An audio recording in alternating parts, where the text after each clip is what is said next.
আওয়ামী সরকারের অনুপস্থিতিতে কৌশলগত অংশীদার বাংলাদেশের সাথে ঠিক আগের মতো তাল মিলিয়ে চলতে পারছে না ভারত। এতে স্পষ্টতই বাংলাদেশের ভারতের প্রভাব কমছে বলে মনে করছেন বিশেষজ্ঞরা। সম্প্রতি দ্য গার্ডিয়ানে হান্না এলিস পিটারসনের এক নিবন্ধে দাবি করা হয়েছে, শেখ হাসিনার সঙ্গে ভারতের ক্ষমতাসীন দল বিজেপি এবং বিরোধী দল কংগ্রেসের ঘনিষ্ঠ সম্পর্ক রয়েছে। অন্য প্রতিবেশী দেশের সঙ্গে ভারতের সম্পর্ক খারাপ থাকলেও শেখ হাসিনার কারণে বাংলাদেশের ঘনিষ্ঠ এবং বিশ্বস্ত আঞ্চলিক মিত্র হতে পেরেছিল।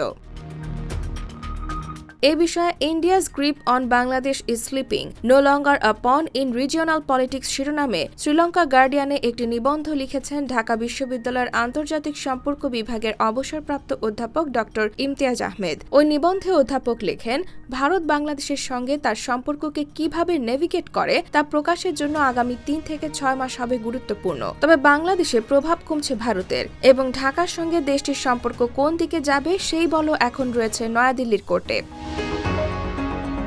তিনি বলেন, ভারতের প্রতিরক্ষা মন্ত্রী রাজনাথ সিং সম্প্রতি যা বলেছেন তার পেছনে ৩টি গুরুত্বপূর্ণ কারণ সম্ভবত অবদান রেখেছে। প্রথমত, তিনি ঘরোয়া নির্বাচনী এলাকায় ভাষণ দিতে চেয়েছিলেন এবং ভারতীয় জনগণকে আশ্বস্ত করতে চেয়েছিলেন। এতে তিনি মূলত বাংলাদেশের সাম্প্রতিক পট পরিবর্তনকে বোঝাতে চেয়েছেন, যেটাকে ভারতের জন্য বড় ধাক্কা হিসেবে দেখা হচ্ছে। এছাড়া তিনি আরও বলেন, ভারত এখন বুঝতে পেরেছে কোনো নির্দিষ্ট গোষ্ঠী বা রাজনৈতিক দলের সঙ্গে সম্পর্ক না করে জনগণের সঙ্গে সম্পর্ক রাখা অনেক ভালো। দ্বিতীয় কারণটি হল, বহুমুখী বিশ্বে ভারত অন্যতম প্রধান শক্তি হিসেবে তার অবস্থান অর্জন করতে চায়। আর তৃতীয় কারণটি হল, বাংলাদেশকে স্বাভাবিকভাবে না নেওয়া, যেমনটি ভারত নিয়েছিল আওয়ামী লীগের শাসনামলে।